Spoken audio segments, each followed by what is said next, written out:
안녕하세요. 저는 중소기업에서 과장으로 일하고 있는 평범한 40대 가장입니다.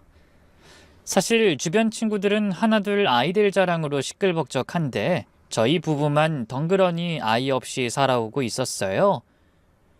사람들 만날 때마다 듣는 질문이 아직도 아이 소식 없나 그 말이었어요. 그러다 얼마 전 10년 만에 기다리던 임신 소식을 듣게 됐는데요. 출산하는 날 병원에서 벌어진 일은 제 인생에서 가장 충격적인 순간이었습니다. 분만실 밖에서 아내 비명소리를 들으며 기도하고 있는데 눈앞에 벌어진 광경은 지금 생각해도 참 믿기 힘드네요. 지금부터 그 이야기를 천천히 처음부터 들려드릴게요. 아내를 처음 만났을 때 당시 저는 32살이었고 이제 막 대리로 진급한 직장인이었죠. 그날도 평소처럼 거래처 미팅이 있던 날이었는데 회의실에 들어가자마자 눈에 들어온 한 사람이 있었어요. 20대였던 아내였죠. 거래처 격리부에서 일하고 있었는데 첫인상이 오래 남았어요. 젊은 사람 같지 않았달까요? 화장도 거의 안 하고 검은색 정장에 낮은 구두를 신은 모습이었죠. 미팅 내내 조용히 서류만 정리하고 있었는데 가끔 고개를 들어 절 볼 때 눈이 마주쳤어요. 미팅이 끝나서 엘리베이터를 기다리고 있는데 아내가 제 옆에 섰더라고요. 그 짧은 시간 동안 나눈 몇 마디 대화가 우리의 시작이었답니다. 오늘 수고하셨습니다. 제가 먼저 인사를 건넸죠. 아내는 수줍게 웃으며 대답했어요. 감사합니다. 저희 쪽에서 준비가 미흡했는데 이해해 주셔서 감사해요.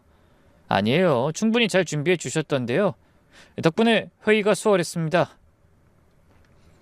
왜 대리님이 진급도 빠르고 사람들이 다 좋아하는지 알겠더라고요. 그 미소가 왜 그렇게 마음에 남았는지 모르겠어요. 그날 이후로 거래처에 갈 일이 있을 때마다 은근히 아내를 찾게 되었답니다.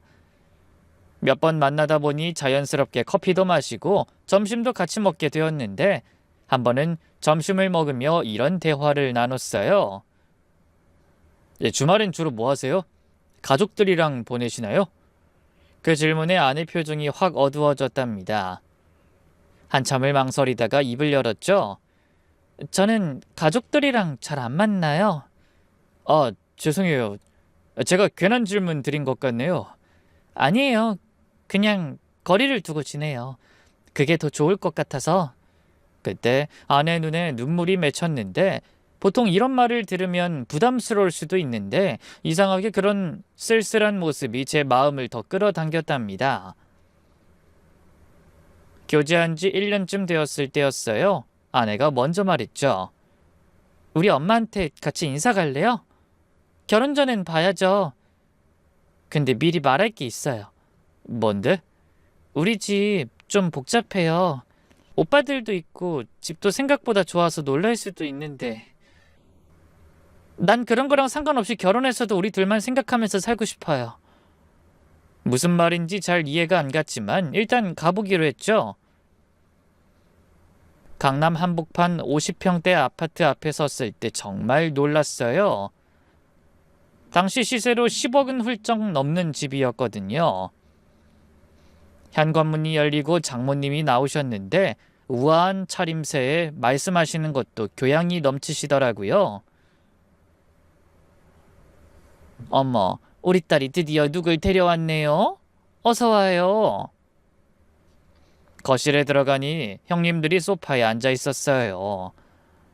첫째 형님이 일어서며 악수를 청했죠. 처음 뵙겠습니다. 우리 동생이 많이 좋아하는 모양이네. 그런데 그 눈빛이 왜 그렇게 날카로웠는지 위아래로 저를 훑어보는 시선이 불편했어요. 그리고 이어진 다음 말이 이상했어요. 근데 결혼은 언제 하실 생각이에요?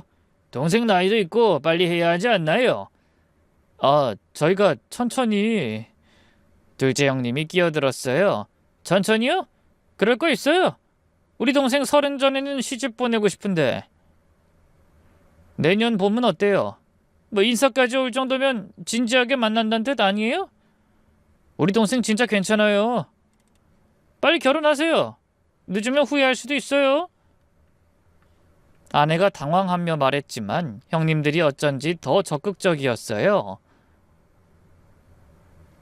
아니, 사귀는 것도 좋지만 확실하게 해야지. 요즘 좋은 예식장은 1년 전에 예약해야 한다니까. 일단 식장부터 잡아둬. 아니다, 내가 아는 웨딩 플래너 있는데 소개해줄까?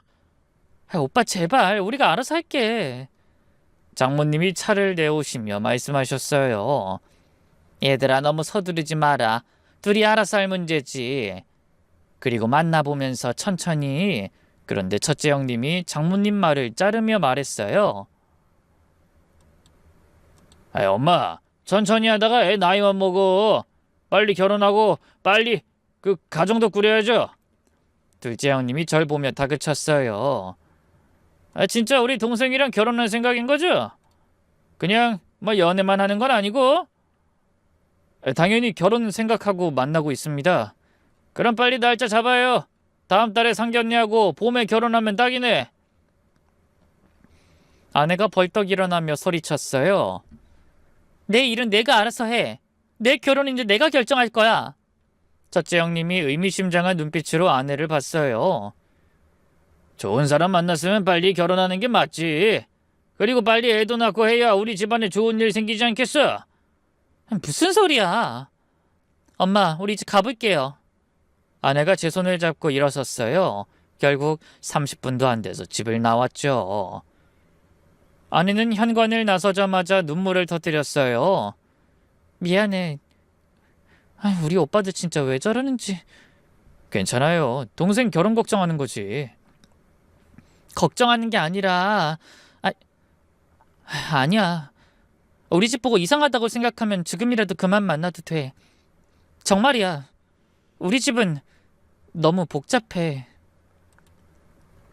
그땐 몰랐어요. 형님들이 왜 그렇게 아내를 빨리 결혼시키려 했는지. 결혼하자마자 바로 아이 낳으라고 압박할 계획이었다는 걸 말이죠. 그런데 결혼 준비 과정에서도 형님들은 계속 간섭했어요. 예식장을 정할 때부터 그랬죠. 야, 왜 그런 데서 해? 우리 집안 체면이 있지. 좀 더 큰 데서 해야 하는 거 아니냐? 오빠 체면이 나랑 무슨 상관인데? 내 결혼식이잖아. 아내가 전화를 끊어버렸어요. 그리고 절 보며 말했죠. 신혼집은 우리 집에서 최대한 먼 데서 살고 싶어. 차로 1시간은 떨어진 곳으로. 왜? 형님들하고 무슨 일이 있는 거야? 저번에도 그렇고. 나중에 다 말해줄게. 지금은 그냥 내가 좀 복잡한 집안 딸이라는 것만 알아줘. 결국 신혼집은 경기도 끝자락 처가에서 차로 1시간 반 거리에 구했어요. 전세금 마련도 힘들었지만 아내는 절대 친정에서 도움받지 않겠다고 고집했죠. 장모님이 보태주신다는데 왜 거절해? 오빠들하고는 상관없는 거 아니야? 싫어. 우리 돈으로 시작해. 그래야 오빠들이 뭐라고 못해. 아니, 오빠들이 도대체 뭘 하는데 그래? 가족이잖아. 무슨 약점이라도 잡힌 사람처럼 그래? 아내는 씁쓸하게 웃으며 대답했어요. 약점? 어떻게 보면 맞는 말이네. 준비되면 다 말할게. 지금은 그냥 나를 믿어줘. 결혼 후 1년이 지났을 때였어요. 아내가 식탁에 앉아 한참을 망설이다가 말을 꺼냈죠. 여보, 나 할 말 있어. 뭔데? 무슨 심각한 일이야? 그게 나 피임약 먹어도 될까? 순간 멍해졌어요. 신혼인데 피임을 하겠다뇨? 연애 때도 아내는 아이를 갖고 싶지 않다는 이야기를 한 적이 없었는데 갑자기 생각이 바뀐 건가 싶어서 의아했죠. 왜 갑자기? 우리 아이 가지면 좋잖아. 부모님도 기다리시고. 아내가 한숨을 깊게 쉬며 말했어요. 아직 준비가 안 됐어. 나 좋은 엄마가 될 자신이 없어. 무슨 소리야. 난 당신 닮은 딸 낳는 게 내 소원인데. 당신 좋은 엄마가 될 거야. 어떻게 알아? 미안해. 진짜 자신 없어서 그래. 그리고 경제적으로도 그래. 아무래도 당신 월급으로 아이 키우기 빠듯할 것 같아. 그 말에 자존심이 상했어요. 내 월급이 적긴 하지만 그래도 400은 넘잖아. 아이 하나 정도는 키울 수 있어. 미안해. 내가 당신을 무시하는 게 아니라 좀 더 우리 상황이 안정되고 나서 그냥 내가 괜찮아질 때까지 기다려주면 안 될까? 나한텐 시간이 필요한 문제야. 결국 아내 뜻을 따르기로 했죠. 그때만 해도 더 열심히 일하고 아내에게 좋은 모습을 보여주면 자연스럽게 생각이 바뀔 거라고 믿었어요. 하지만 몇 년이 지나 제가 과장으로 승진해서 월급이 500을 넘어도 아내는 여전히 아직이라고만 했어요. 나중엔 엄마도 답답했는지 아내에게 조심스럽게 묻더라고요. 아가, 혹시 무슨 문제라도 있니? 병원은 가봤어? 어머니 아니에요. 저희는 아직 계획이 없어서. 그래도 나이가 있는데 너도 벌써 30대 중반이잖니. 그 이야기를 듣고 집에 오는 차 안에서 아내는 내내 울었어요. 미안해. 어머님한테도 너무 죄송해서. 근데 정말 아직은 못 낳겠어. 도대체 왜? 진짜 이유가 뭐야? 그냥 무서워. 아이를 낳으면 모든 게 변할 것 같아서. 그날 밤 아내는 화장실에서 피임약을 꺼내 먹기 시작했답니다. 그 모습을 보는 제 마음은 더 찢어지는 것 같았어요. 그러다 어느 날 회사 선배가 저를 불러 커피를 마시며 이런 말을 했죠. 재수씨가 35이라며? 그럼 너 이제 진짜 서둘러야 돼. 우리도 시험관 하면서 힘들었는데 몇 년만 젊었어도 그 생각을 했다니까. 의학적으로도 35살 이후부터는 고령 임신이라고 하잖아. 그거 애한테도 위험하고 시간이 얼마 없다. 37만 넘어가도 임신 확률이 반으로 떨어진다던데 늦기 전에 결정해야지. 집에 와서 아내에게 넌지시 선배 말을 전했어요. 아내 반응을 보고 싶었죠. 여보, 나 친한 선배 시험관 7번 만에 아이 가졌다고 했잖아. 오늘 그 선배가 그러는데 한 살이라도 젊을 때 하는 게 좋다고. 우리도 이제 정말 결정해야 하지 않을까? 이제 당신이나 나나 우리 나이도 있고. 아내는 소파에 앉아 한참을 말이 없었어요. 그리고는 작은 목소리로 말했죠. 알아. 나도 다 안다고. 우리한테 얼마 안 남은 거. 근데 왜 계속 미루는 거야? 응? 도대체 뭐가 문제야? 내가 더 열심히 일할게. 승진도 하고 돈도 더 많이 벌게. 아니야. 당신 잘못 아니야. 그때 아내 핸드폰이 울렸어요. 첫째 형님이었죠. 아내는 전화를 받지 않았지만 계속 울리자 마지못해 받았어요. 그런 얘기 하지 마. 내 인생이야. 상관없다니까. 그냥 내버려둬. 전화를 끊고 아내가 절 봤어요. 눈이 빨갛게 충혈돼 있었죠. 왜 그래? 형님이 뭐라셔? 별거 아니야. 그냥 언제 조카 얼굴 보냐고. 다들 나한테 왜 이러는 거야? 저도 아이 문제에 대해선 더 말하지 않았어요. 아내가 너무 힘들어 보였거든요. 결혼하고 가장 이상했던 것 중 하나가 형님들의 방문이었어요.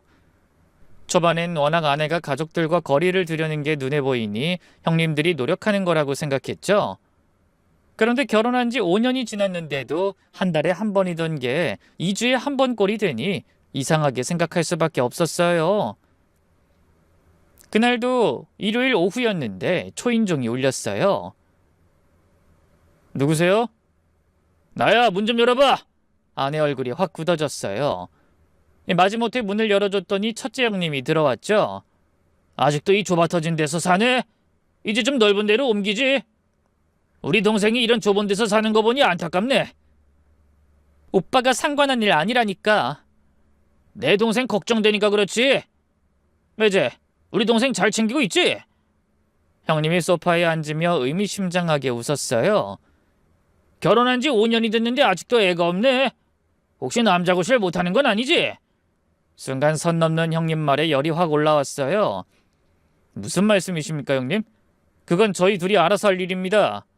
아니, 보통 이 정도면 애가 둘은 있어야 정상 아닌가?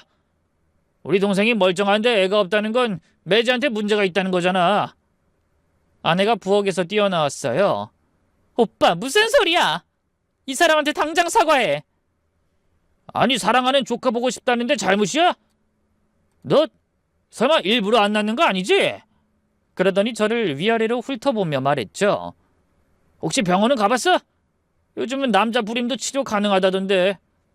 형님, 그런 모욕적인 말씀을 하시면 난 그냥 걱정돼서 하는 말이야. 우리 집안도 체면이 있는데 동생이 애도 없이 산다는 소문이 나면 쪽팔리잖아. 집에서도 뭐라고 하지 않아? 아, 맞다. 시골 분들이 싫어했지? 그쪽은 더 보수적일 텐데 애 낳으라고 난리 안 치나? 그런 건 없습니다. 그 문제는 저희가 알아서 할게요. 월급도 얼마 안 된다면서? 그래서 애도 못 낳는 거 아니야? 아내가 컵을 탁자에 내리쳤어요. 그만해! 당장 나가! 우리 부부 일에 왜 오빠가 참견이야? 참견? 우리가 남이냐? 지금 너 때문에 내가 몇 년을 참고 갑자기 형님이 하던 말을 멈췄어요. 아유, 아니야, 됐다. 아유, 하여튼 매제, 우리 동생 잘 챙겨요. 남자가 돼서 여자 하나 행복하게 못해주면 쓰나. 형님이 가려고 일어서더니 잊은 게 있다는 듯 가방에서 뭔가를 꺼냈어요. 아, 맞다. 내가 빈손으로 오기 그래서 이거 선물이야. 상자를 보니 한약처럼 생긴 것이었어요. 임신 잘 되는 약이야. 내 친구 부인도 바로 임신했대. 하루에 3번씩 꼭 먹어. 그거 되게 비싼 거다. 한 달에 150만 원이 넘는데 특별히 사왔어. 이거 먹으면 금방 임신된다더라. 꼭 챙겨 먹어. 형님이 나간 뒤 아내는 곧바로 그 상자를 쓰레기통에 던져버렸어요. 이런 걸 왜 사와서 누가 아는지도 모르는 약을. 그래도 당신 생각해서 사온 거잖아. 오빤 빨리 임신만 하길 바라는 거야. 내가 무슨 애 낳는 기계라도 돼? 그날 밤 아내는 거의 잠을 못 잤어요. 생각이 많은지 계속 뒤척이다가 새벽에 거실로 나가 한참을 혼자 앉아있더라고요. 며칠 뒤 야근을 마치고 퇴근하는 길이었어요. 아파트 입구에 검은색 제네시스가 서 있는 걸 봤죠. 별 생각 없이 지나치려는데 운전석을 보니 낯이 익은 사람이 있었어요. 첫째 형님이었죠. 담배를 피우며 우리 집 베란다를 뚫어지게 쳐다보고 있었어요. 불이 켜져 있는 걸 확인하는 것 같았죠. 제가 다가가려는 순간 먼저 저를 발견했어요. 화들짝 놀라며 시동을 걸고 급하게 떠났답니다. 집에 들어가니 아내가 거실에서 TV를 보고 있었어요. 여보, 방금 밑에서 형님 봤어. 아파트 입구에 차 대고 우리 집 보고 있더라. 아내가 리모컨을 떨어뜨렸어요. 뭐? 오빠가 왜? 나도 몰라. 내가 인사하려고 다가가니까 급하게 가버렸어. 저번 일 사과하려 그랬나? 아내 얼굴이 하얗게 질렸어요. 손도 미세하게 떨리고 있었죠. 근데 왜 이렇게 놀라?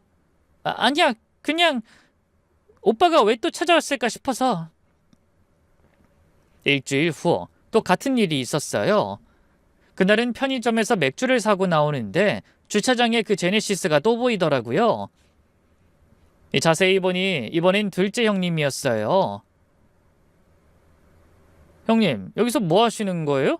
형님이 깜짝 놀라며 다급히 창문을 내렸죠. 아, 이 근처에 볼 일이 있어서. 볼 일이요?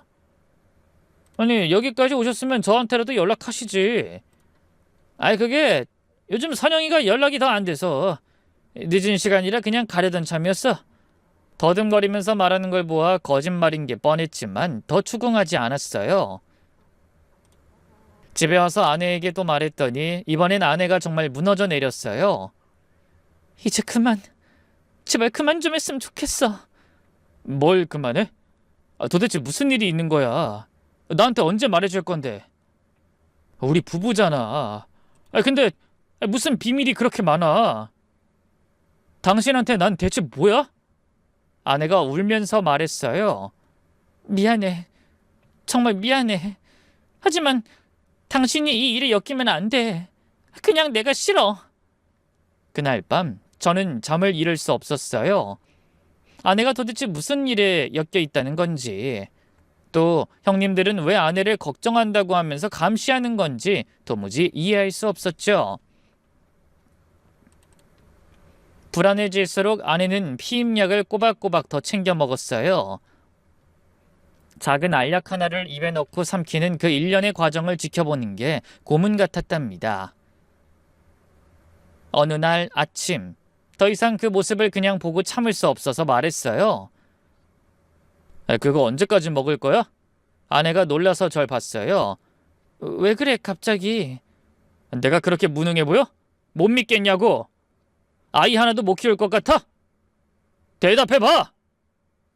제가 소리를 질렀어요. 결혼 후 처음으로 아내에게 소리를 지른 거였죠. 미안해. 근데 여보, 조금만 더 시간을 줘. 죽음이 몇 년이야? 5년? 10년? 뭐 아니면 죽을 때까지? 무슨 시간이 얼마나 필요한데? 강하게 몰아붙이는 제 행동에 아내가 겁을 먹고 울기 시작했어요. 그날 처음으로 각방을 썼어요. 아내는 안방에, 저는 작은 방에서 잤죠. 그날 이후로 부부관계도 완전히 끊겼어요. 아내가 먼저 피하기 시작했고 저도 더 이상 다가가지 않았죠. 한 집에 살지만 남남 같아 보이는 날들이 이어졌어요. 그러던 중 회사 동료 딸 돌잔치가 있었어요. 아내는 처음엔 안 가겠다고 했죠. 나 돌잔치 같은데 가기 불편해. 왜? 안 가면 이상하잖아. 그 두 사람이 우리 결혼식 때도 왔고 인사는 해야지. 결국 설득해서 아내와 함께 갔어요. 서울에 들어서자 분홍색 풍선과 장식들이 가득했죠. 그리고 무대 위에는 하얀 드레스를 입은 아기가 있었어요. 아내가 아기를 보는 순간 표정이 완전히 바뀌었어요. 눈이 반짝거리며 미소가 번졌죠. 와, 정말 천사 같다. 웃는 것 좀 봐. 돌잔치 내내 아내는 아기에게서 눈을 떼지 못했어요. 아기가 케이크에 손을 넣어 엉망으로 만들 때도, 갑자기 울음이 터졌을 때도, 웃을 때도 사랑스럽게 지켜봤죠. 그 모습을 보고 있던 동료 아내가 다가와서 말했어요. 우리 애 한번 안아보실래요? 순해서 잘 안 울어요. 아내가 조심스럽게 아기를 받아 안았어요. 그 순간 아내 표정을 잊을 수가 없어요. 마치 자기 아이를 아는 엄마처럼 아기가 아내를 보고 깨르르 웃었어요. 그 미소에 아내도 녹아내리는 것처럼 따라 웃었죠.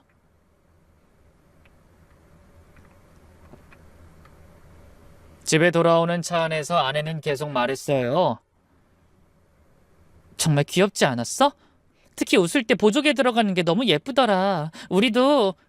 아내가 말을 시작했다가 멈췄어요. 우리도 뭐? 아니야. 아무것도 아니야. 하지만 그날 밤 침대에 누워서 아내가 혼잣말처럼 중얼거리는 소리를 들었어요. 나도 엄마가 되고 싶어. 나도 언젠가... 가슴이 찢어지는 것 같았어요. 아내도 진심으론 아이를 원한다는 걸 확실히 알게 된 순간이었죠. 동시에 머리가 복잡했어요.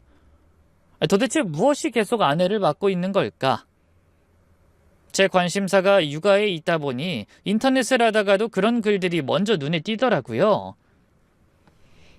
우연히 육아 카페에서 본 글이었어요. 남편 몰래 피임약 끊고 임신한 사연이라는 제목이었죠. 호기심에 클릭했다가 저와 정반대의 이야기를 발견했어요. 아내가 임신을 간절히 원하는데 남편이 반대하는 상황이었죠. 그리고 댓글 중에 피임약을 비타민으로 바꿨다는 내용이 있었는데 수많은 비난이 달렸더라고요. 하지만 저는 묘한 충동을 느꼈어요. 혹시 아내도 임신을 하면 마음이 바뀌지 않을까? 미친 생각이야. 이건 아내를 속이는 거잖아. 머릿속에서 두 생각이 계속 싸웠어요. 하지만 저와 아내 나이가 계속 머릿속을 맴돌았죠. 정말 마지막 기회일 수도 있다는 생각에 조급했어요. 그래서 약국을 몇 군데 돌아다녔어요. 아내가 먹는 피임약과 비슷한 비타민제를 찾기 위해서였죠. 그러다 크기도 색깔도 거의 똑같은 비타민 B를 발견했죠. 집에 와서 두 알약을 놓고 비교해봤어요. 정말 구분이 안 갔어요. 손이 떨렸지만 피임약 통을 열어 일주일 분량만 비타민으로 바꿔뒀어요. 그래, 딱 일주일만 해보고 안 되면 다시 원래대로 돌려놓자. 다행히 아내는 전혀 눈치채지 못했어요. 매일 아침 평소처럼 약을 먹었죠. 그걸 보면서 죄책감에 시달리면서도 한편으론 기대감을 품었답니다. 그렇게 2달째에도 여전히 변화가 없었어요. 역시 그걸로는 안 되는구나 하는 생각이 들어 포기하려던 때였어요.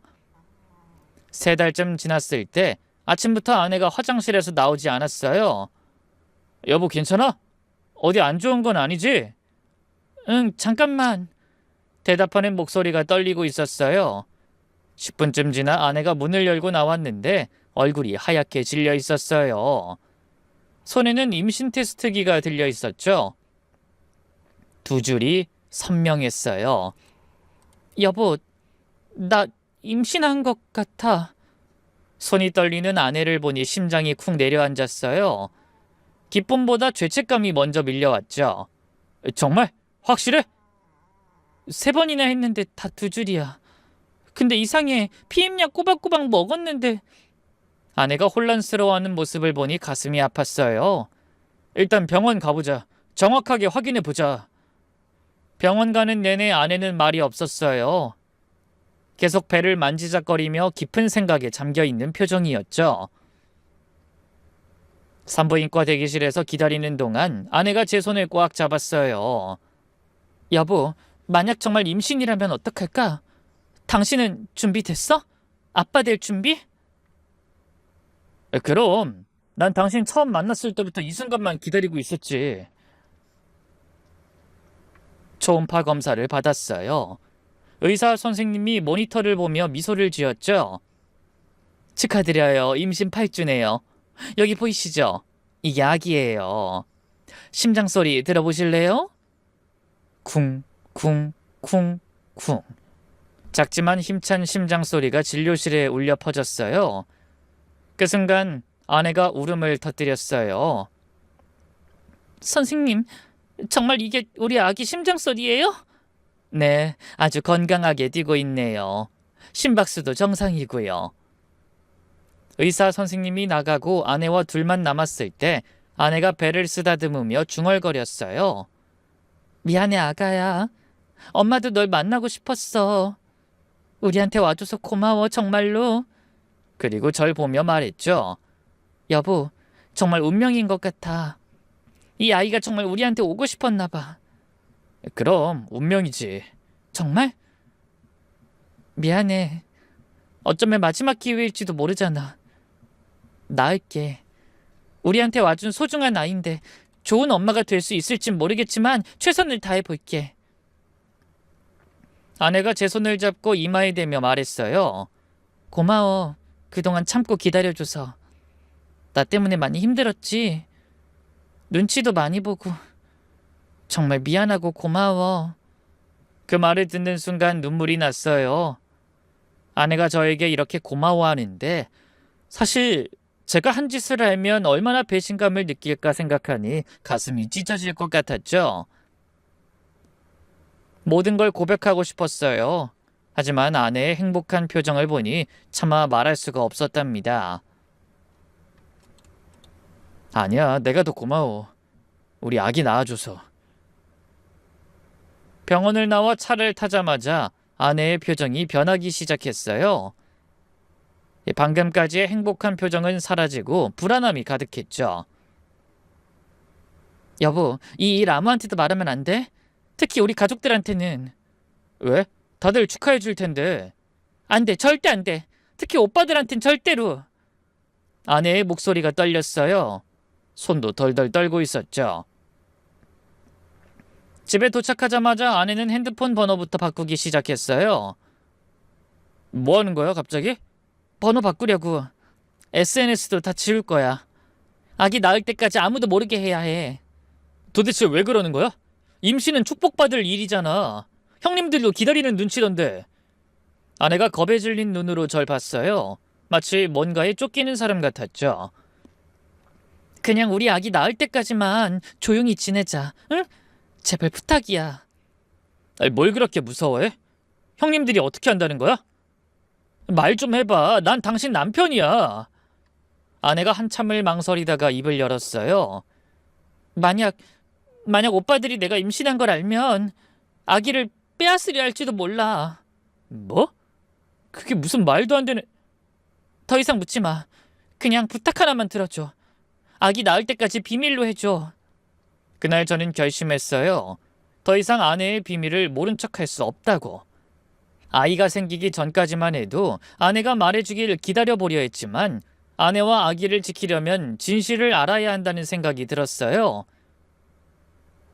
임신한 지 몇 주가 지났을 때 두 형님이 함께 집을 찾아왔어요. 선영이 안에 있지? 첫째 형님 목소리가 평소보다 더 거칠었어요. 아내가 떨리는 손으로 문을 열었죠. 오빠들 또 무슨 일이야? 말없이 찾아오지 좀 말랬잖아. 연락을 받아. 그러니까. 너 요즘 왜 이렇게 연락이 안 돼? 엄마도 걱정하시잖아. 첫째 형님이 집 안으로 들어오며 아내를 위아래로 훑어봤어요. 너 살이 좀 붙었다. 얼굴도 붓고. 혹시 좋은 소식 있는 거 아니야? 아내가 본능적으로 배를 가렸어요. 아직 티는 안 났지만 그 동작 자체가 답이었죠. 무슨 소리야? 아니야. 그냥 요즘 잘 먹어서. 정말? 너 우리한테 거짓말하면 나중에 더 큰일 난다. 둘째 형님이 덧붙였어요. 야, 조카 나오면 그때부터 카운트다운이야. 너도 알잖아, 우리가 얼마나 기다렸는지. 정말 아니라고. 아니란데 왜 이래? 첫째 형님이 자리에서 일어서며 마지막 경고를 남겼어요. 그 표정이 정말 매서웠죠. 좋아, 믿어줄게. 만약 우리한테 숨기고 있다가 들키면 그땐 가만 안 둔다. 형님들이 가고 난 후 아내는 그 자리에 주저앉아 울었어요. 제가 옆에서 아무리 달래고 괜찮을 거라고 해도 아내의 불안은 쉽사리 사라지지 않았어요. 임신 7개월이 되자 배가 제법 불러왔어요. 더 이상 임신을 숨길 수가 없는 상태였죠. 그때부터 아내는 외출도 거의 안 하고 집에만 있었어요. 그리고 유독 초인종 소리에 예민해졌죠. 하루는 초인종이 울렸는데 아내가 그 자리에서 다리에 힘이 풀린 듯 주저앉았어요. 온몸을 부들부들 떨면서 말이죠. 오빠들이야. 분명 오빠들이 온 거야. 벌써 알아낸 거야. 아내가 눈물을 글썽이며 말했어요. 아무도 모르는 병원에서 낳고 싶어. 감염으로 입원하면 안 될까? 아니면 지방이라도. 알았어. 내가 다 알아볼게. 당신 원하는 대로 할 테니까 안심해. 그날 밤 저는 아내가 잠든 후에 거실에 나와 곰곰이 생각했어요. 더 이상 이렇게 두려움에 떨면서 살 순 없다. 정면 돌파해야 한다고요. 아내가 잠든 새벽, 저는 거실에서 계속 고민했어요. 도대체 무슨 비밀이 있는 걸까? 그때 아내 핸드폰이 울렸어요. 새벽에 누가 전화를 하나 싶어 화면을 봤더니 부재중 전화가 30통이나 쌓여 있었죠. 모두 차단된 번호들이었는데 형님들 번호였어요. 호기심에 메시지를 열어봤어요. 평소 아내와 비밀번호를 알고 있었던 터라 바로 열어서 볼 수가 있었죠. 그 안엔 읽지 않은 메시지가 가득했는데 내용이 심상치 않았어요. 언제까지 피할 거야? 아버지 유산 문제는 해결해야지. 네가 결혼했다고 끝난 게 아니야. 조카 생기면 다시 얘기하자. 가장 최근 메시지는 더 충격적이었어요. 네가 산부인과 다니는 거 다 안다. 우리한테 숨길 생각하지 마. 그걸 보니 형님들이 이미 아내의 임신을 눈치챈 것 같았어요. 그런데 전 그 안에서도 유산이라는 단어가 계속 나오는 게 신경 쓰였죠. 다음 날 저는 회사에 반차를 내고 아내 집안을 조사하기 시작했어요.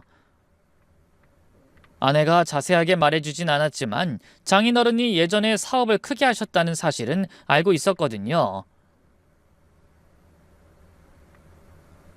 장인어른이 기사에서 봤던 동네부터 둘러보기로 했죠.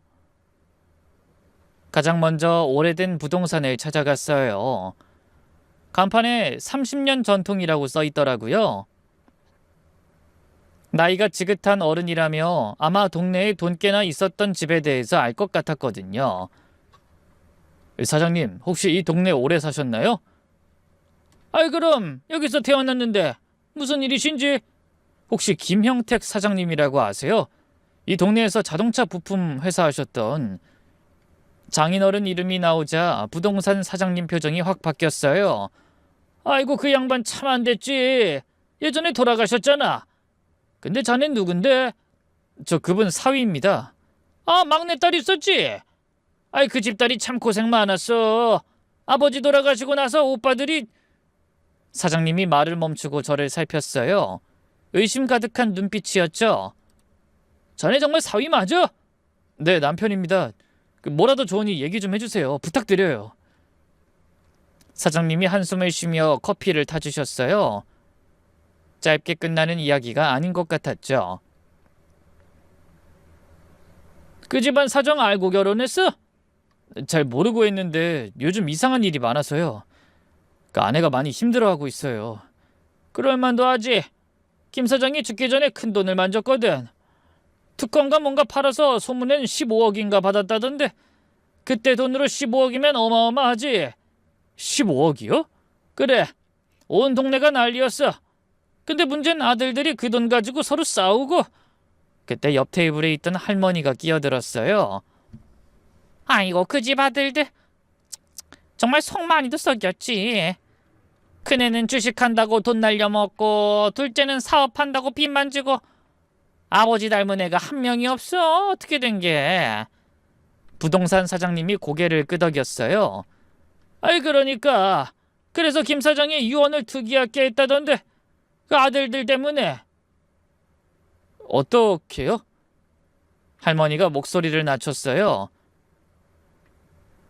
나중에 손주한테 준다고, 그 첫 손주한테 다 준다고 했다나? 아이, 그래서 마들들이 막내한테 그렇게 들러붙었구나. 빨리 결혼해서 애 낳으라고. 막내딸이 그래도 참 똑똑해. 올해도 버텼잖아. 오빠들이 그렇게 괴롭혔는데도. 괴롭혔다고요? 아이, 그럼 맨날 찾아와서 협박하고 아무나 데려다가 결혼하라고 난리를 치고. 제가 그 말을 듣는데 점점 화가 났어요. 집에 돌아오니 아내가 거실에 앉아 있었어요. 아내 얼굴을 보는데 가슴이 먹먹했죠. 아내가 어린 시절부터 얼마나 힘들었을지. 그날 밤 아내가 잠꼬대를 했어요. 싫어. 돈 때문에 우리 애 이용하지 마. 우리 아긴 잘못 없어. 더 이상 두고 볼 수 없었어요. 이제 더 이상 방관자가 아니라 적극적으로 가족을 지켜야겠다고 생각했죠. 그래서 다음날 바로 장모님께 연락을 드렸어요. 모든 진실을 듣기 위해서요. 그래도 장모님이라면 아내 편에 서줄 수 있겠다는 생각이 들었죠. 어머니, 접니다. 급한 일 있어서 오늘 꼭 뵙고 싶은데요. 어? 강서방? 무슨 일이야? 우리 애한테 무슨 일이라도. 아내는 괜찮습니다. 하지만 중요한 얘기가 있어요. 아내한텐 비밀로 해주세요. 다음날 호텔 라운지에서 장모님을 만났어요. 얼굴이 많이 수척해 보이더라고요. 어머니, 단도직입적으로 물을게요. 아버님 유산 때문에 무슨 일 있는 거죠? 장모님이 찻잔을 내려놓으시며 한숨을 쉬셨어요. 그걸 어떻게... 우리 선영이가 말했어요? 아니요, 제가 알아본 거예요. 저한테도 절대 말 안 해주는데 이상한 일이 많아서요. 이 사람 임신한 걸 아무한테도 알리지 않으려고 해요. 형님들을 그렇게 무서워하고. 도대체 무슨 일입니까? 가족끼리 어떻게 이래요? 장모님이 손수건으로 눈가를 닦으시며 천천히 입을 열었어요. 자네가 알아야 할 때가 된 것 같네. 사실 우리 남편이 돌아가시기 전에 특허를 팔아서 큰 돈을 벌었어. 15억 정도였는데 세금 떼고 10억 정도 남았지. 근데 그 돈을 바로 주지 않고 신탁으로 묶어뒀어. 왜요? 장모님이 씁쓸하게 웃으셨어요. 애들 때문에. 큰애는 주식 투자한다고 5억을 날려먹었고, 둘째는 사업한다고 빚만 3억을 졌거든. 그것도 우리 남편 살아계실 때 준 돈으로. 그래서 남편이 애들에 대한 신뢰가 없었어. 나한테도 절대 그놈들 믿지 말라고 하면서 갔거든. 그래서 선영이한테만 주려고? 나도 몰랐는데 첫 손주가 태어나면 그의 명의로 전액 상속을 하겠다 그렇게 남겼어. 그럼 형님들은... 한 푼도 못 받는 거지. 그래서 계속 선영이를 그렇게 압박했던 거야. 빨리 아이 낳으라고. 애 낳으면 돈을 나눠 갖자고. 그래서 그렇게 찾아가고. 이제야 모든 퍼즐이 맞춰졌어요. 근데 아내는 왜 거부했을까요? 오빠들한테 돈 뜯기면서 사느니 차라리 없이 살겠다고 그랬어. 아이가 돈 때문에 가족한테 이용당하는 건 절대 못 보겠다고. 그래서 아마 아이 낳는 것도 싫었을 거야. 지 오빠들이 어떻게 나올지 아니까. 제가 주먹을 불끈 쥐었어요. 이제 제가 나설 때가 됐다고 생각했죠. 어머니 절 믿으세요. 제가 아내와 아기를 지킬 테니까요. 이제 형님들이 함부로 못하게 할 겁니다. 더는 그 사람 불안하게 사는 꼴 제가 못 보겠어요. 자네가 할 수 있겠어? 솔직히 내 아들들이지만 쟤들 만만치 않은데. 저도 이제 아빠가 되잖아요. 아빠라면 가족을 지켜야죠. 저한테 말도 못하고 아내가 혼자 싸웠을 시간을 생각하면 이젠 제 차례예요. 제가 대신해서 싸울 겁니다. 장모님이 제 손을 잡으셨어요. 고마워, 강서방. 진짜 우리 딸이 좋은 사람 만났네. 그날부터 저는 준비를 시작했어요. 변호사도 선임하고 병원 보안팀과도 미리 상의했죠. 심지어 경찰서에도 미리 신고해뒀답니다. 형님들이 뭔 짓을 하든 막을 준비를 철저히 했어요. 출산 예정일 일주일 전이었어요. 새벽에 아내가 진통이 오는지 절 깨웠죠. 여보, 나 배가 좀 이상해. 진통이요? 아직은 아닌 것 같은데 그냥 불안해. 오빠들이 병원 찾아올까 봐. 저는 아내 손을 꼭 잡았어요. 걱정 마, 내가 다 준비해뒀으니까. 당신 이제 불안할 일 없어. 무슨 준비? 병원에 보안 요청도 했고 경찰에도 신고해뒀어. 형님들 절대 못 들어와. 아내가 놀란 눈으로 절 봤어요. 뭐야, 우리 집 문제 다 알았어? 아니, 어떻게? 그래, 알아. 그러니까 이제 혼자 짊어지지 마.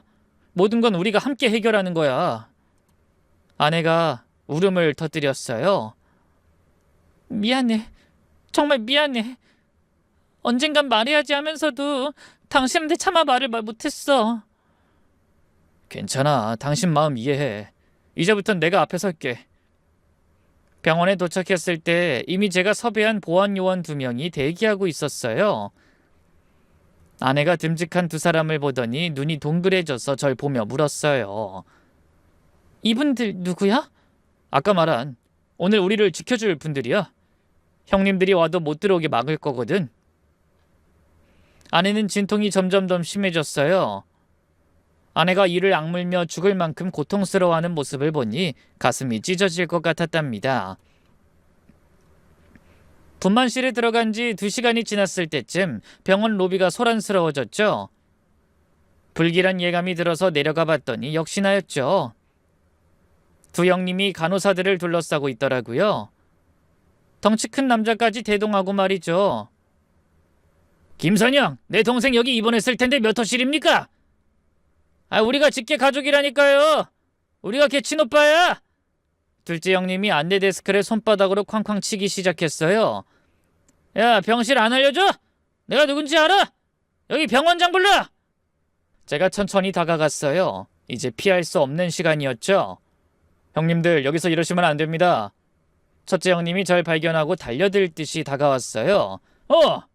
아니 조카가 태어나는 날인데 우리가 가만히 있을 수가 있나? 선영이 어딨어? 네, 하지만 지금은 면회가 안 됩니다. 아무리 억지 부리셔도 절대 안 돼요. 둘째 형님이 제 멱살을 잡으려 했어요.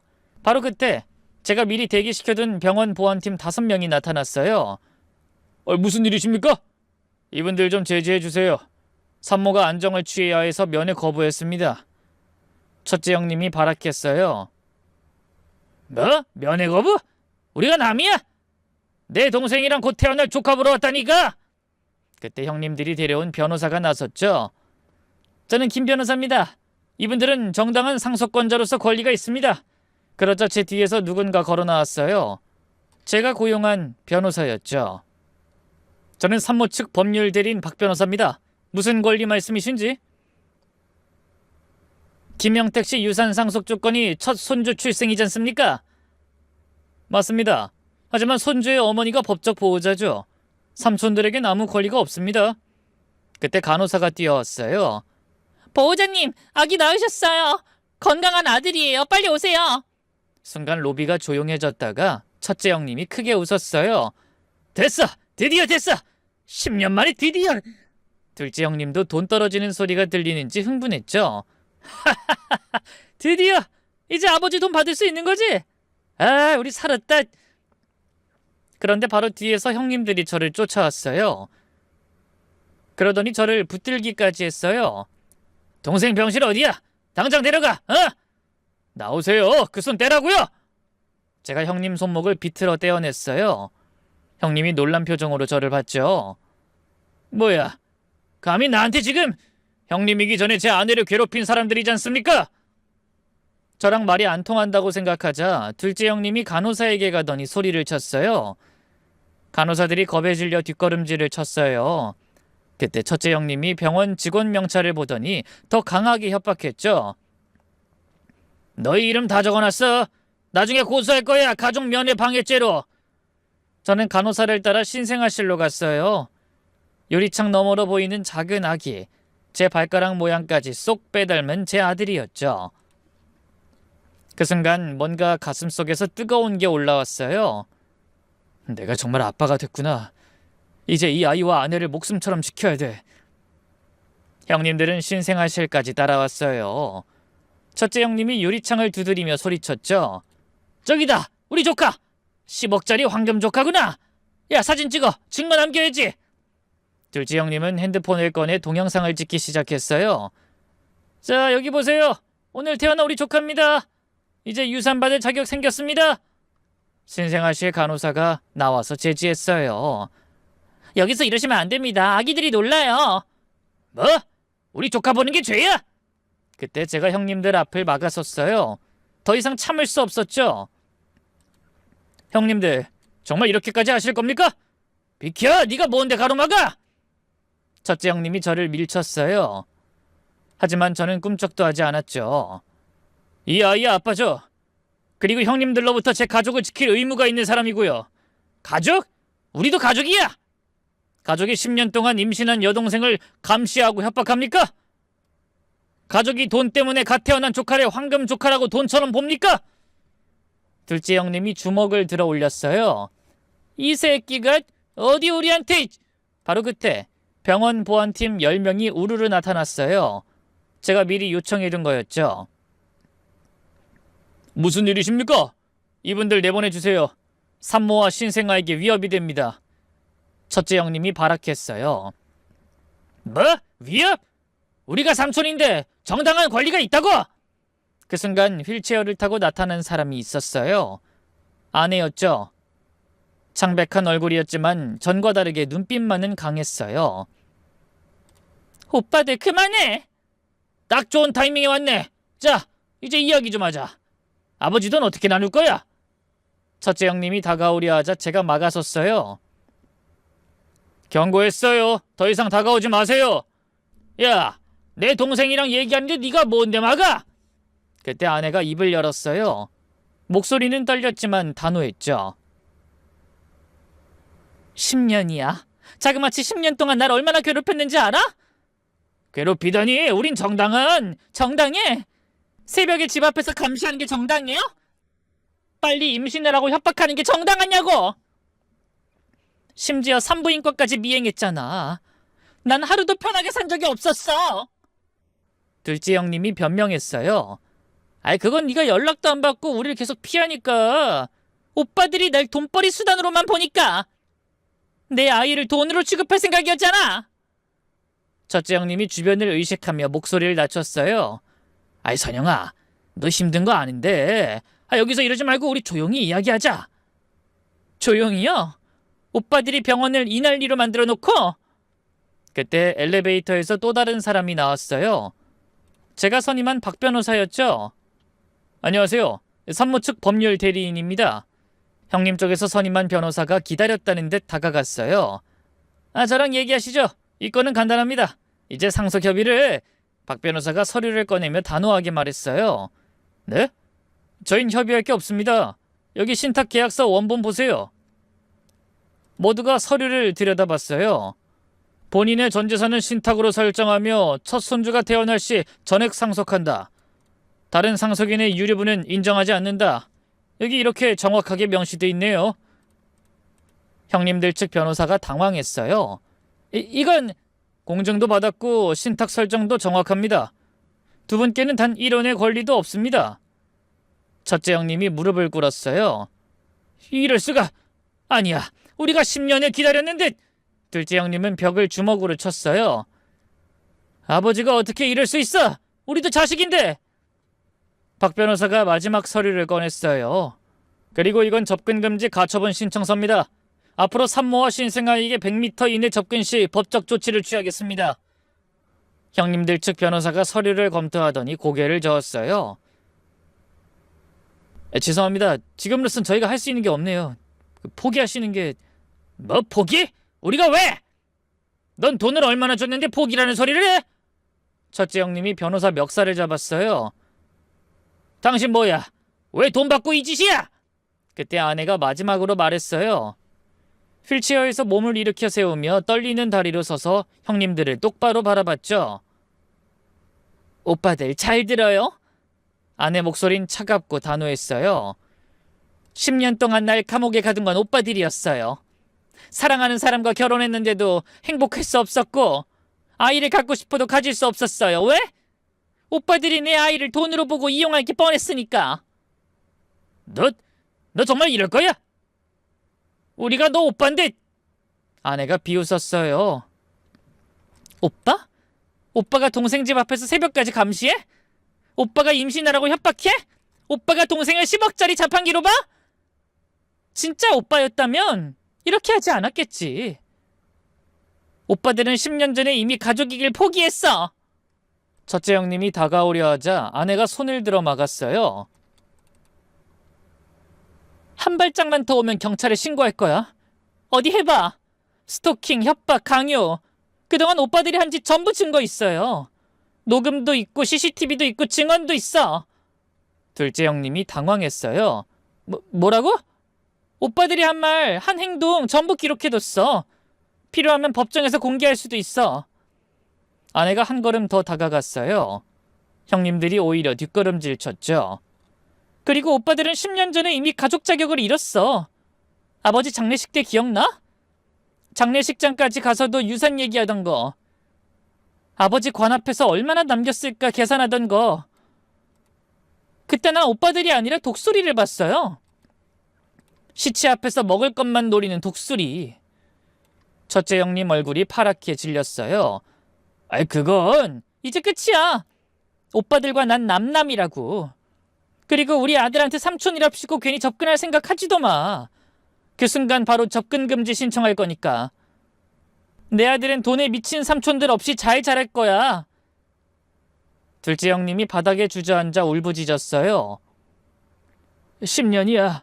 10년을 우리가 헛수고했어. 첫째 형님은 허탈한 표정으로 중얼거렸죠. 끝이야. 정말 끝이야. 병원 보안팀이 형님들을 부축해 밖으로 데려갔어요. 저는 아내를 안아줬어요. 수고했어. 이제 다 끝났어. 아내가 제품에서 울음을 터뜨렸어요. 이 작은 생명이 길고 긴 싸움을 끝낸 거였어요. 그날 저는 진정한 가장이 되었답니다.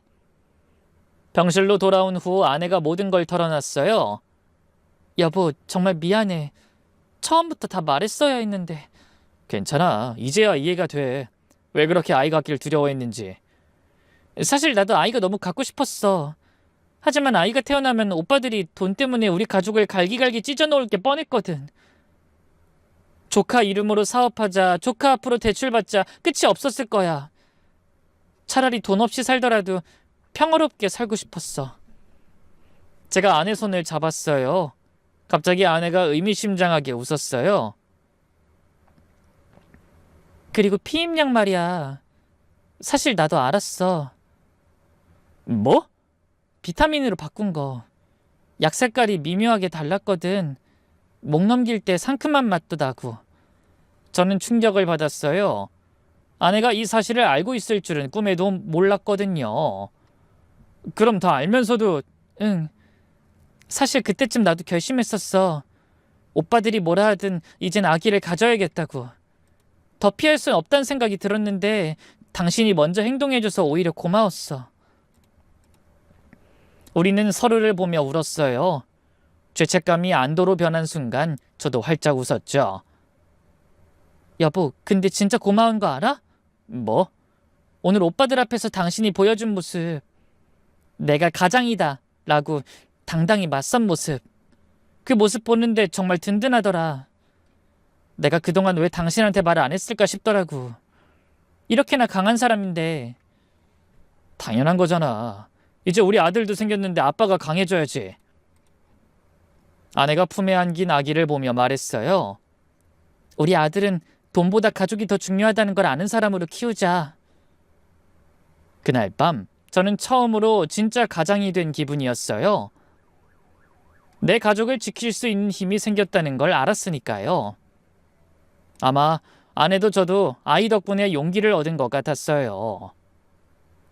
그로부터 1년이 지나 아들 돌잔치가 열리는 날이었죠. 아침부터 준비하느라 정신이 없었는데 아내가 절 불렀어요. 법원에서 온 서류였죠. 신탁 해지와 상속 완료 통지서였죠. 드디어 모든 게 말끔하게 끝난 기분이었어요. 아내가 씁쓸하게 웃으며 말했어요. 근데 오빠들 소식 들었어? 엄마가 그러는데 첫째 오빤 가상화폐 사기치다가 구속됐대. 투자자들한테 50억을 받아놓고 먹튀했다가 잡혔다고. 10년 동안 아버지 돈만 노리다 결국 남의 돈까지 노린 거지. 지금 구치소에 있대. 저는 할 말을 잃었어요. 그런데 둘째 형님도 상황이 다르지 않더라고요. 도박 사이트 운영하다가 빚이 감당할 수 없을 만큼 많아져 일부러 섬 같은 데 숨어 산다고 했죠. 결국 돈에 미쳐서 스스로 무너진 거야. 아버지가 괜히 그런 유언을 남긴 게 아니었어. 그리고 얼마 전 돌잔치가 끝나고 집으로 돌아오는 차 안에서 아내가 말했어요. 있잖아, 우리 둘째 가지는 거 어때? 아무도 우리 방해할 사람 없잖아. 나야 좋지. 이번엔 당신 닮은 딸이면 좋겠다. 문득 병원에서의 그 아수라장이 떠올랐어요. 형님들이 날뛰고 소리 지르고 협박하던 그날. 하지만 이젠 정말 모든 게 끝났죠. 돈을 쫓다가 스스로 무너진 형님들, 그리고 가족을 선택해 행복을 찾은 우리. 이 모습을 보면서 전 돈이 가족을 파괴할 수 있는 무서운 존재라는 걸 알았어요. 그래도 여러분은 부디 돈 앞에서 현명한 선택을 해서 평생 바꿀 수 없는 소중한 존재를 끝까지 잘 지켜내셨으면 좋겠어요. 제 이야기는 여기서 마칠게요.